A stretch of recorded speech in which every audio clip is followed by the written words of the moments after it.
छत्तीसगढ़ में विधानसभा चुनाव 2023 के लिए कल 3 दिसंबर को वोटों की गिनती होगी। एग्जिट पोल के मुताबिक कांग्रेस और बीजेपी में कांटे का मुकाबला दिख रहा है। दोनों ही दल अपनी अपनी सरकार बनाने का दावा कर रहे हैं। चुनाव परिणाम के बाद सरकार के गठन को लेकर बीजेपी और कांग्रेस में दिल्ली में लगातार हलचल हो रही है।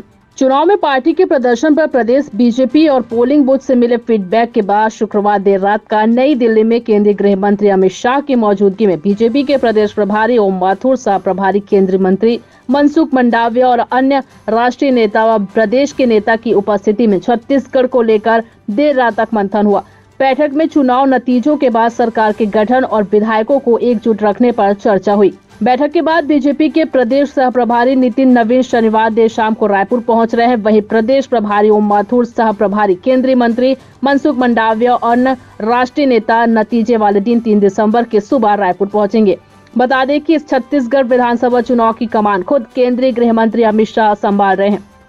विधानसभा चुनाव में अपनी जीत का दावा करने वाली कांग्रेस भी नतीजे आने के बाद की स्थिति को लेकर पूरी तरह से गंभीर है। कांग्रेस चुनाव स्क्रीनिंग कमेटी के अध्यक्ष अजय माकन शनिवार रात 8:45 पर रायपुर पहुंच जाएंगे। शनिवार रात 8:45 पर रायपुर पहुंच जाएंगे। रायपुर पहुंचकर वरिष्ठ नेताओं से मुलाकात करेंगे। वहीं प्रत्याशियों को निर्देश भी देंगे। वहीं पार्टी की प्रदेश प्रभारी कुमारी सैलजा पहले से रायपुर में मौजूद है।